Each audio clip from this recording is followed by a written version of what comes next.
Hello, and welcome to episode 28 of Privacy Laws, where I, Donata Strang-Skillrud, speak with amazing privacy professionals, and we have some laughs along the way as well. Today, I'll be speaking with Jess Barre about getting a job in the privacy field. Jess is a partner at True Legal, bringing nearly 14 years of recruiting experience. After graduating from undergrad and then law school, she worked with an oil and gas firm in Houston and then worked in attorney recruiting before spending the past 7.5 years at True Legal. She has successfully placed hundreds of attorneys in AM Law 100 firms and Fortune 500 companies throughout the country and world. So, Jess, thanks so much for joining me on the podcast today. Thank you for having me, Donata. I'm excited to be here. Absolutely. So, how did you get into recruiting for privacy professionals? Oh my goodness. Okay. So this is a we make plans and God laughs kind of story. So I went to law school because what was I going to do with an undergrad degree in political science, right? And I never wanted to practice law. I thought I was going to be the Big Ten conference commissioner.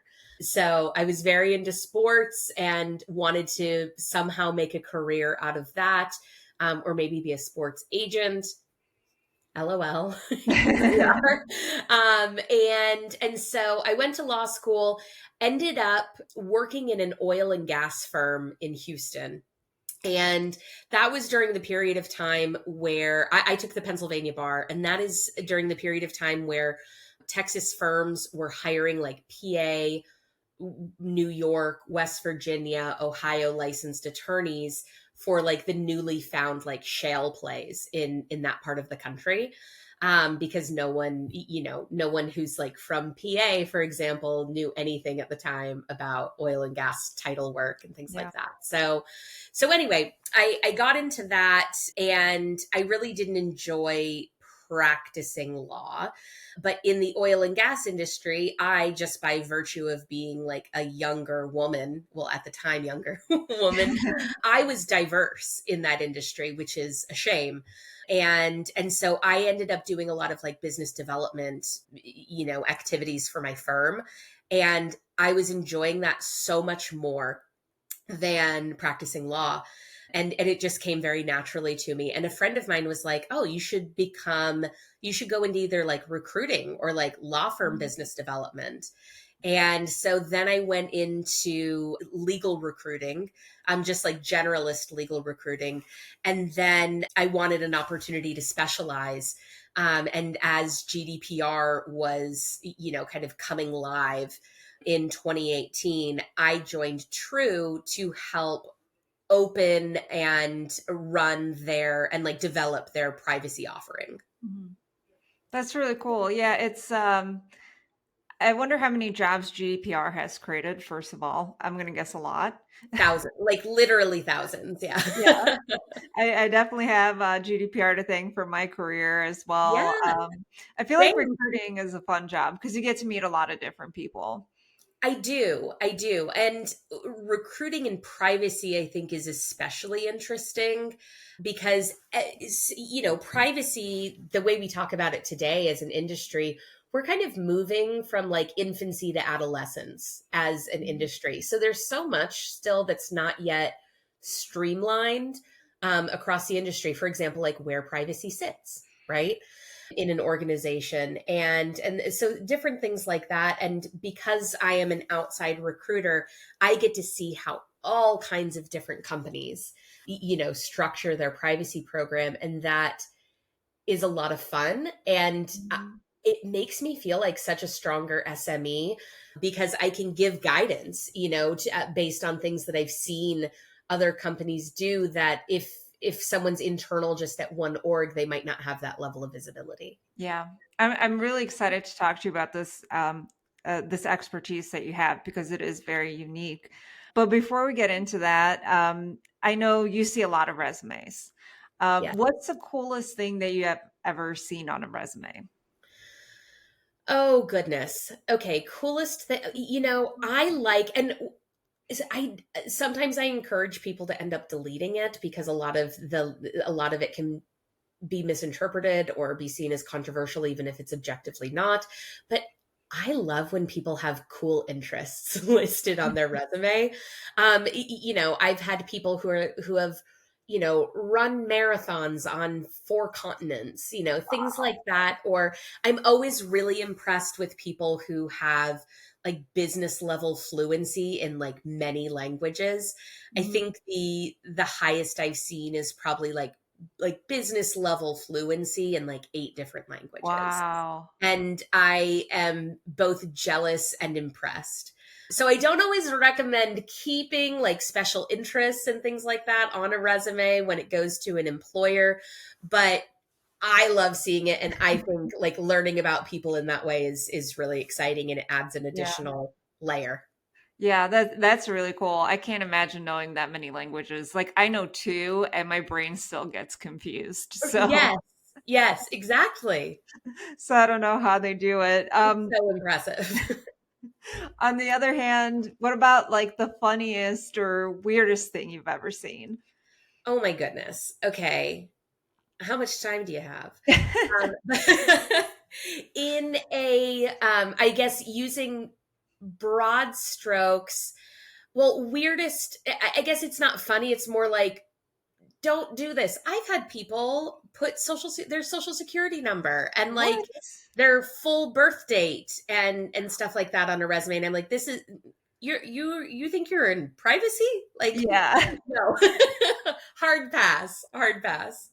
That's wild. Yeah, we were hiring somebody for a development position once. So we posted it on Indeed and I was reviewing like 500 resumes, which is just terrible experience. And there were two resumes that come in one right after the other, different name, same exact resume. And in each resume, at least 5 times, there was a mention of this person being, and I quote, this is an exact quote, a professional male. I don't know what that is. I don't think I want to know what that is. No, no, And I'm this not touching that person, one with a 10-foot pole. yeah, and this person's like clearly trying to commit fraud because how do you submit two different resumes with two different names and you're clearly the same person? Like the likelihood of two different people having the same exact work experience, same exact education, and then saying multiple times that they're a professional male is about zero. That's Like, how definitely did the you same person, trying to be sneaky. Yeah, Right. people do that, I would say, with alarming regularity. They'll try and sneak in using like a second email address, or Mhm. right, like something like that, that's just disingenuous. And you don't have to be the sharpest tool in the shed to be a recruiter. However, like, we're not dumb. Like, I see what is happening here.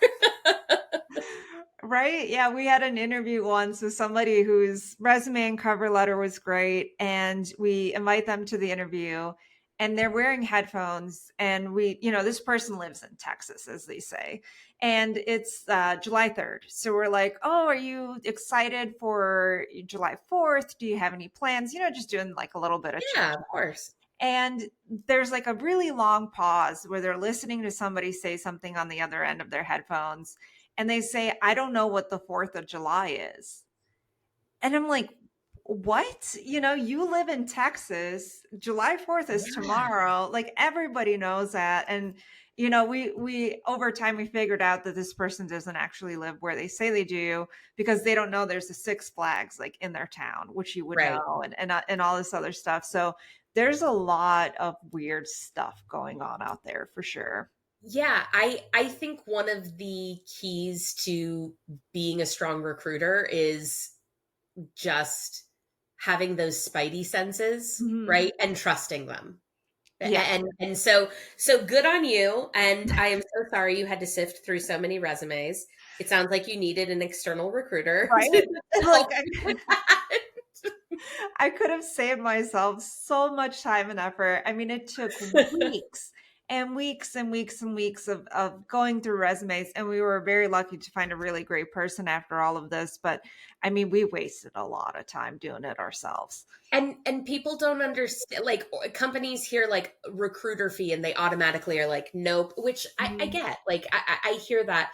But I mean, based on your experience, like the opportunity cost that's lost by time spent, I mean, it's worth it to just like, make the process easier and not lose the time for the business. So For yeah. sure, and not losing your mind on Oh the my rage bait gosh. that are some Yeah. residents. Yeah. And, there are people who are really, really, really excellent at their jobs. Like you are an excellent privacy professional.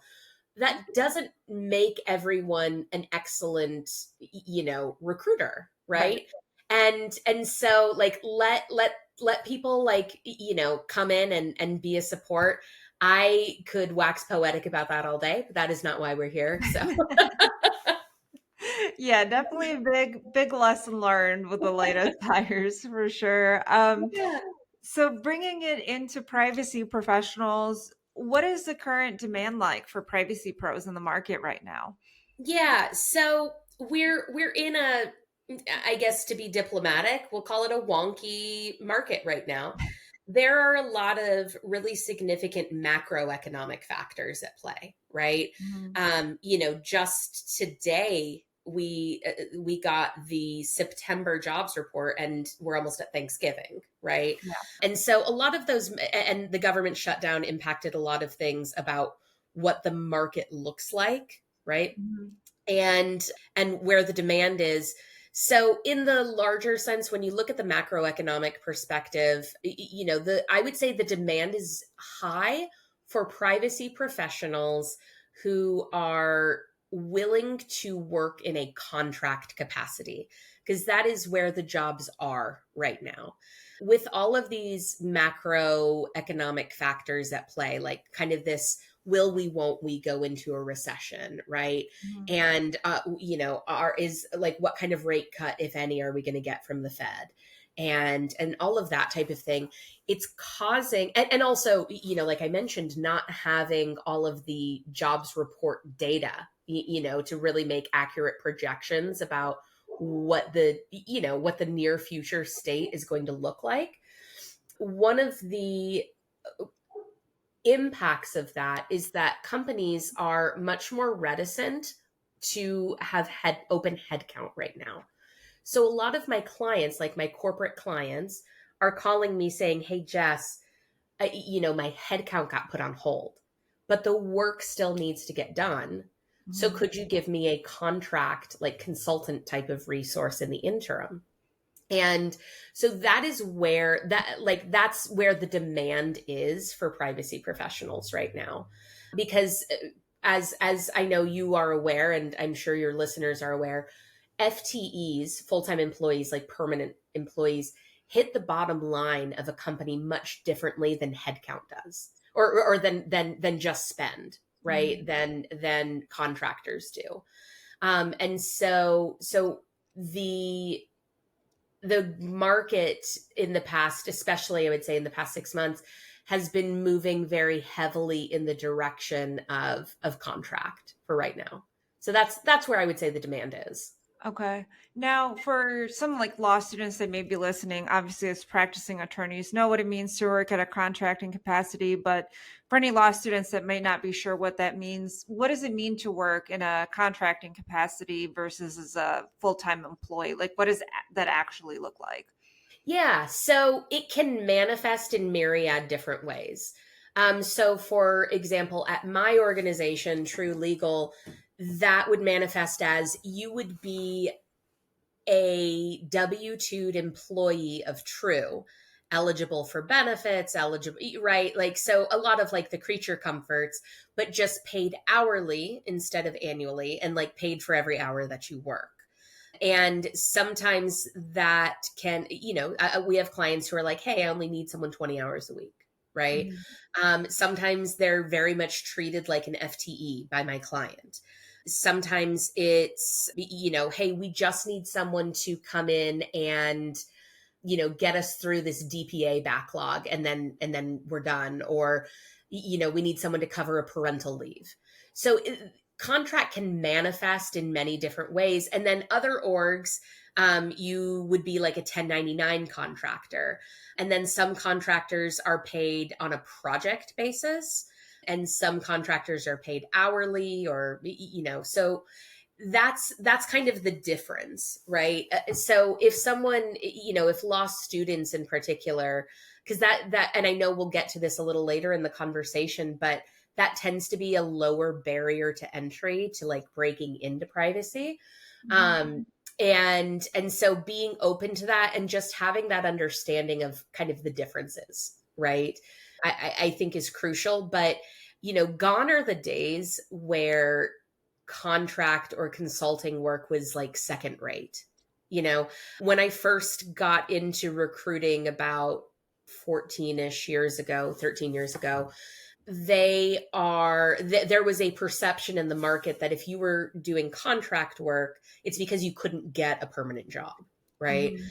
And that is no longer the perception in the market, because as the practice of law and the discipline of privacy both become increasingly commoditized, the concept of like being an SME and being a specialist means that you have the ability to swoop in, solve problems, and swoop out. Yeah. And so that's, there's tremendous value there. Yeah.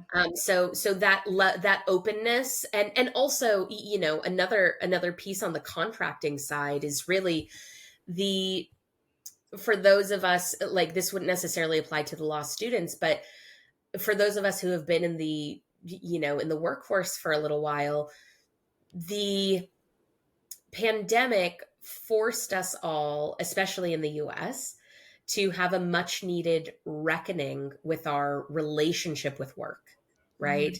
Mhm. And honestly, I think in the larger sense, that's a really good thing, Yeah. because Americans don't necessarily have the healthiest relationship with our work. And so a lot of folks post pandemic came to me saying, I don't want to be in the rat race. I don't like, I want, but I'm not ready to retire. I don't need to do the politicking, and I don't need to climb. I just want to be paid to do interesting work and be done. Right. Mhm. And so that really opened up the door for a whole generation of folks who we call them lifestyle contractors, who like prefer to go from contract role to contract role. Yeah.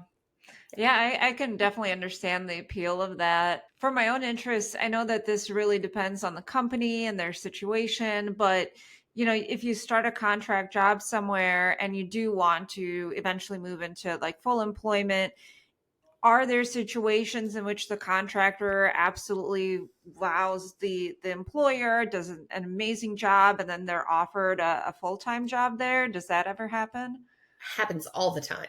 It happens all the time.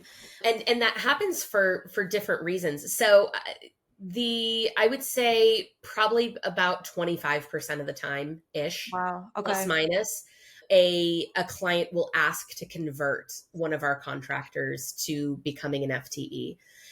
And a lot of times that happens because, a few minutes ago I said my clients call and say, hey Jess, I don't have headcount, right? Like, I don't Mhm. have open headcount, so I need to bring in a contractor. And it's so much easier internally in like a corporate environment or even in a law firm environment to advocate for a human who's doing well than just this like amorphous open headcount, right? Mhm. So, if I was working for you as a contractor, Donata, and you weren't able to get headcount, so you had to go the contract route, and you ended up with me, and I ended up doing a good job, it's much easier for you to go to your CFO and say, hey, I want, like, we can't lose Jess. Like, like this human that that you have worked with, and that you have seen the quality of their work product, right? That Mhm. is a much easier barrier, right, to jump over than, hey, I just need open headcount. Yeah. Absolutely. We had that internally here as well with a developer who worked for us as a contractor for a couple months. And we're like, oh my God, he's really good. Yeah, Look can't at him lose. solve all these problems for us. We want to keep him around. And it just so happened that he wanted to leave his current job, and everything just worked out so perfectly because it's kind of like try before you buy. Yeah, yes, the try before you buy, a lot of my clients are leveraging contractors to overcome in-office requirements, right? Because the return to office is a source of consternation right Yeah. now in the job market. And there are myriad different reasons, like I said, covering a parental leave, or having like a very discrete, like specific project. Maybe Mhm. it's implementing and a one trust module, or something like that. Or hey, we're moving from this privacy management tool to this privacy management tool, or working through a backlog, or so there Yeah. are so many different reasons to leverage contractors, and so that's definitely where the market's been. Hmm. What kinds of organizations are hiring for privacy professionals? Well, everyone in different capacities. I would say the least where I guess it's easiest to say where I see the fewest volume of jobs, and that would be pure healthcare, where it's only HIPAA, right? Mhm. Where you're not also, there are many health tech, or healthcare adjacent organizations that have like one foot in the healthcare privacy side of things and one foot in like the commercial privacy regs, GDPR, CCPA, Yeah. etc. Those are popping. But I would say where we see the lowest volume is pure HIPAA. Like HIPAA doesn't change, right? Like it's been Right. around 30 years. Like, it's not as significant of an evolution as like the commercial regs that we're dealing with. Mhm. And so I would say that's where we see the lowest volume. Okay. Um, the highest volume is from my corporate clients who are who are needing, specialized support for a fixed period of time. And then another big sector is law firms who are thinking creatively about the future of their client needs, and bringing more of the operational side of the privacy work into the law firm environment to make them more of a one-stop shop. Because your consultancies, like your big fours, right? They're prohibited because of the structure of the org. They're prohibited from dispensing legal advice, right? Mhm. So they can only help you with like the strategy and the operational piece. Law firms, there's nothing stopping law firms from also dispensing operational and strategic advice in addition to that pure legal component. And a lot of law firms are moving in that direction and bringing in house under the law firm umbrella, the more of the operational components. So that, I would say, that's definitely another area that we're seeing more. And because that allows the law firm to be more of a one-stop shop. Yeah. And instead of like, going to a big four or a consultancy for your operational and then going to your law firm for the legal, the law firms are, rightfully kind of wising up, and bringing more of that in-house. That makes sense. I'm sure clients don't want to explain their entire structure and their privacy and what they have done, what they haven't done to two different companies, if you just have to explain it Yeah, once. Yeah. exactly. Like make it easier. Mhm. So I would say those are the places that we're seeing high volume. That makes sense. Now, for employers, are they preferring candidates with legal backgrounds, or are there any good opportunities for non-lawyers as well? Oh, absolutely. Absolutely. So, I slot privacy into, loosely, right? Because you can't fully bifurcate or trifurcate, any function in privacy, Yeah. but like legal, operational, technical, right? Mhm. And most legal folks, especially if you're in a corporate environment, you're de facto going to get that operational experience, right? And Yeah. there's so much of privacy that you could make an argument that falls into any, like either camp, right? Like PIAs are a great example. You could make a healthy argument that that is a legal function. You could make a healthy argument that that is an operational function. But the Mhm. truth is, like, it's not fully one or the other, right? And so, a lot of times you'll have people who have a legal background with one foot in each camp. And then but there are so many opportunities for non attorneys in privacy. I mean, as attorneys, we tend to not be necessarily the most tech savvy group as a whole. I think a lot of privacy professionals buck that stereotype, but I think it's a fairly well earned stereotype in the larger sense, right? Yeah. And there are not a ton of lawyers who can code and do things like that. So, there are certainly ample opportunities for people with a tech background in privacy, especially on like the privacy engineering side. And there are really sophisticated like privacy analysts and privacy managers as well, Mhm. who have a lot of strategic insight without necessarily having to have that legal background. But that said, on the other side of the coin, I see a lot of folks who are, privacy program managers or things like that who also have a JD. Sometimes those roles sit in legal, sometimes they don't.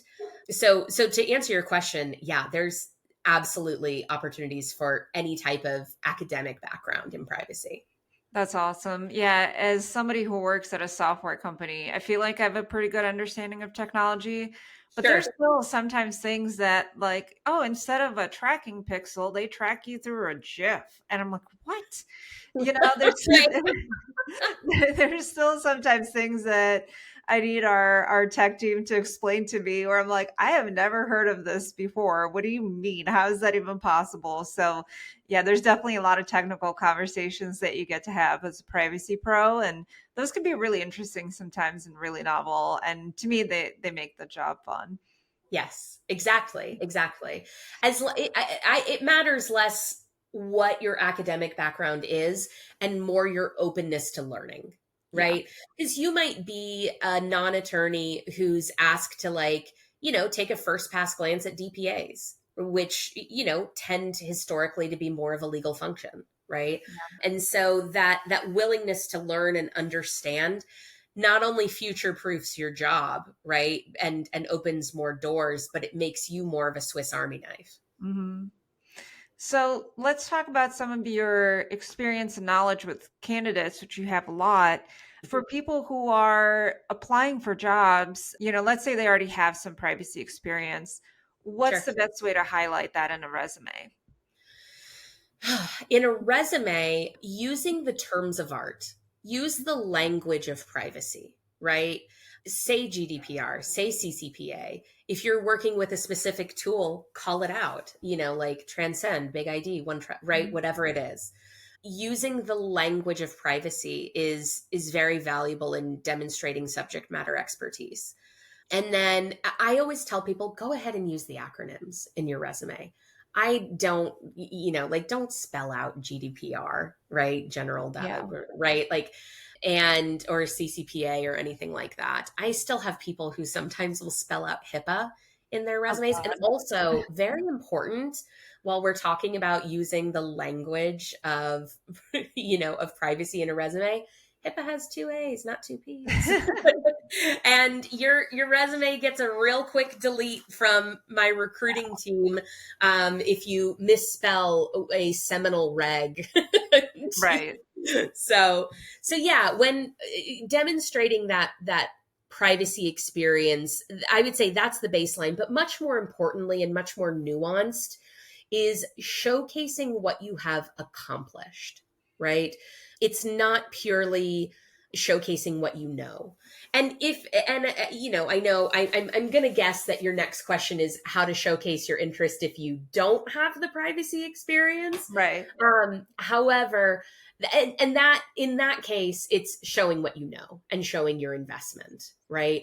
But if you have done it, talk to me about what you've done and what you have accomplished, right? If Yeah. you implemented a privacy champions program, in your organization, if you helped lead or develop and using those strong action verbs to show what you had ownership of, as opposed to weaker verbs like assisted with blah, right? Mhm. XYZ, whatever it is. Yeah, so I would say those would be my tips for demonstrating knowledge. Yeah, to me, thinking about it, on the other hand, for people who don't have, direct experience in privacy, I'm going to guess that you'll probably want to highlight certifications like the CIPP. Maybe you wrote some articles for law journals or JD Supra or something like that on privacy, or you're on a podcast, things like that, right? Exactly. That is where your investment into your own knowledge base is going to become your flex, right? Mm. If you've done it, tell me what you've done. If you haven't done it, show me what you know. Yeah. And that would be my guidance for folks who are trying to get into privacy. Invest in yourself and in your career. The certifications, they're not, they can be a little spendy, but like if you know that privacy is the career you want, it's going to end up being a drop in the bucket. Yeah. Sort of investing in yourself. Try to get speaking engagements, writing the articles, even starting with like a blog post. And I will tell you, Donata, as you know, the privacy community is very, very engaged with one another. And I know that engagement becomes more difficult as the community grows. However, if you're trying to break into privacy and demonstrating some like subject matter expertise and things like that, if you're applying for for a role, link with the hiring manager on LinkedIn after you've made some thoughtful posts about Yeah. privacy, right? And showcase that you are embedded into the community. Like LinkedIn is a great example. 90% of LinkedIn content comes from 10% of users. Wow. So be in that 10%, and if it's too overwhelming to, throw a post out there on your own, that's okay, right? Like comment on someone else's or share a really thoughtful article and say like, hey, here are my thoughts on this. What do my connections think? And Mhm. once you have, a built up LinkedIn profile that kind of shows some engagement, start linking with the stakeholders at the orgs that you're targeting. Yeah.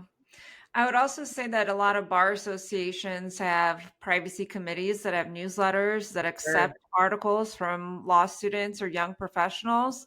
You can ask them about that, or maybe there's a bar section magazine that you could get into. There's lots of opportunities for writing. If you're too nervous to go to the national conferences, you can find your local IEPP Knowledge Net chapter where there's just people from Chicago, for example. So it's less Yeah, overwhelming. There's a lot of absolutely. different places and a lot of different communities. And a lot of the state bars have, a privacy and technology section. Mhm. And so, for example, I live in Atlanta, and the Georgia bar has a privacy section, and they have their own conference. Shout out to Heather Coons That's for, awesome. putting that on her back. But that's again, I think that's a great call out, Donata. If someone is a little nervous or it's too cost prohibitive, to go to like the big national conferences, that's a lower barrier to entry. And that can also be a lower barrier to entry with starting out for, getting involved in the thought leadership side to like add those lines to your resume. Mhm. So back in ancient times when I was looking for a job, cover letters was the most like daunting part of it because I had my resume down and I just would send the resume. But then the next part of it was the cover letter. Like Yeah. if they're not talking about the job about it in the job poster I submit it. Does it need to be personalized? How do I submit 100 applications while writing personalized cover letters for each one? How do cover letters work and what should people do about the cover letters? Hot take, cover letters suck. They do. And Yes. yeah, like no one reads them. Like employers don't even read them. So if here's what I will say. If one isn't asked for, don't worry about it because no one's going to read it. You're Mhm. not going to all of a sudden like be this shining star because you voluntarily submitted a cover letter. Cover letters are going the way of the dodo. If an organization specifically asks for a cover letter, I would have something that is sort of like loosely like a form cover letter that covers your big ticket items, and then take that and tailor it for the specific org that you're applying for. And that's also how I recommend candidates to do resumes. Have one big resume with all of the bullets about every job, right? And and then when you find the role to apply for, because obviously we need to tailor our resume to a certain degree, find things to pluck out that are less relevant and add in that are more relevant. Mm-hmm. And I would give the same guidance with cover letters. But you're not winning any brownie points by submitting one if one isn't asked for. I agree with that. And I also agree with tailoring the resume. There's nothing worse when you're hiring and then somebody submits their resume and it's like 10 pages and they had a job at Walmart Totally. as like a cashier, which no shade. I used to work at Kmart as a cashier. But, your Walmart experience is like an entire page of how you counted money and did all of this stuff. And Right. it's like nobody wants to read that. Like, I'm sorry. Like, we want your resume. We just don't care to read 10 pages of it. Absolutely. Primacy and recency. What is relevant? What is going to resonate? Like, put yourself in the shoes of the reader. What do they need? What are they asking for? And like, think critically about the type of work, because some job descriptions are so generic, Yeah. right? Think critically about the type of organization to which you're applying. And what do they need? What are some of their areas of exposure or vulnerability? Highlight that. Hmm. And read the job description specifically and thoroughly. If there is for example, if the job description shares what the reporting structure of the role is, right? Highlight that you have reported in your resume, highlight that you have reported into, the general counsel, right? Highlight that you have done board reporting, if those are the types of things that are in a job spec. For the more junior folks, you know, yeah, I am currently an analyst who reports into a privacy program manager. And that is what this role is asking for. Great. Highlight on your resume how you've worked with, supported, and created value for the person to whom you're reporting and Yeah. to the org in general. I like that a lot. So, if you're a candidate looking for a job, what does the process of working with a recruiter like yourself look like? Yeah. So, I mean, of course, it depends, right? Right. Many of my candidates are, it depends on what they're looking for. Like, a lot of my candidates are very passively in the market. They're like, hey, I have a job. I'm opportunistically looking, right? Mhm. And that is going to be more my work with them is going to be, of course, keep looking for the right opportunity, but also, and perhaps more importantly, defining and refining what it is that the candidate is looking for that will make a next opportunity exciting, right? Mhm. And then if someone was part of a riff or a layoff, and there's a higher sense of urgency, then we take a different approach. And so working with my team looks different in that regard, because it might be about triage and like, okay, because most of us, let's be real, most of us are working because we have mortgages and families and lives and bills, right?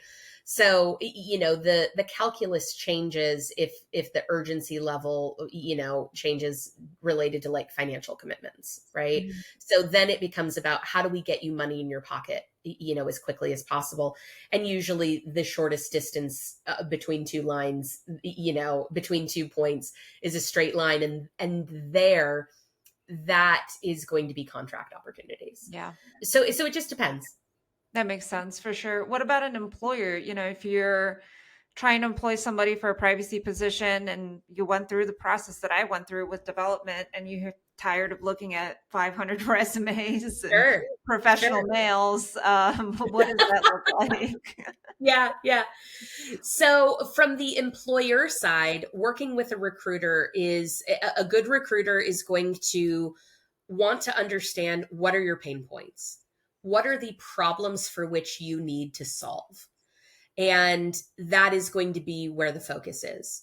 I ask my clients, what's keeping you up at night related to your privacy program? what are the problems that we need to solve for? And every organization is different. Some is like, hey, I have regulators breathing down my neck, right? Some it's, I'm worried about retention of my current employees because they're overworked, right? And the burnout is becoming real and I'm worried they're going to bounce. And then sometimes it's, hey, we're, like I mentioned earlier, we're doing a big switch of our privacy management tool, and no one on my team knows how to do that. So I think a good recruiter is going to be a partner and show you what you need and also tell you what you don't need. A lot of times I end up coaching my clients to say, like, hey, keep this part of the job in-house and give it to one of your internal people as a growth opportunity, and take off something else from their plate if you're worried about retaining them and giving them growth. And so that's what it looks like from the client perspective, is understanding the need and understanding what's not the need, and then finding the candidate that is going to laser focus in on meeting the needs and making life easier while still being a business enabler. Do you prefer clients come to you with like a full understanding of this is what I'm looking for, this is kind of experience that they should have, this is the type of jobs that they should have held in the past, like this is what my job posting would look like? Or do you prefer clients that kind of have a general idea of what they're looking for, but then you guys can flush it out together? I kind of prefer the latter, to be Okay. honest. Right? It, like, cause that's more fun for me. I get to be like a meaningful partner and say, and really like get into the meat and potatoes of what their program is doing, what their needs are, where does the data live, and different things like that. And when clients, I find that my clients who are more the former, who are like, these are the like very specific boxes we need to check, are often folks that often happens when I'm working with folks in HR who might not have the like subject matter expertise in privacy, which is fine. An HR person shouldn't have, like an internal recruiter, or an HR person shouldn't be expected to have privacy subject matter expertise. But a lot of times, that approach of like, they need to be coming from this type of org or, whatever, might exclude some really thoughtful and interesting candidates, because it's too focused on checking the box. So while it is nice to work with clients who understand what they need, it's a lot of fun for me and for my team to have the opportunity to really help shape what a need is, what a role looks like, and kind of help suss out and define what it is. We have a great time doing that. Really cool. I just realized that I had a really big misconception about recruiters because I had no idea that recruiters did that with you, which is awesome because that's one of the hardest parts of, putting up a job posting is figuring all that out. So I kind of thought Yeah. that I would have to come with like reams of documentation and then you guys No, resumes, but apparently yeah. that's not what you do. Okay, cool. That's good to know. Yeah, no, like I'll help my clients write a job description. That's awesome. Sometimes my clients will call me and say, SOS, I just need help. Right. Yeah. And I don't have a whole lot more to go on than that. And that tends to be like such a fun time. That's really cool. Good to It know. is. So just final question for you. Where can job seekers and employers learn more about you and True Legal? Oh, well, link with me on LinkedIn. I am Jess Barre on LinkedIn. And our website, truelegal.ai, has a treasure trove of information. We also have some content for folks breaking into privacy that you can find on our website. We have various webinars and things that we've done like that dive deeper into, privacy resumes and things like that might be valuable to the privacy community. Connect with any of the recruiters on my team as well.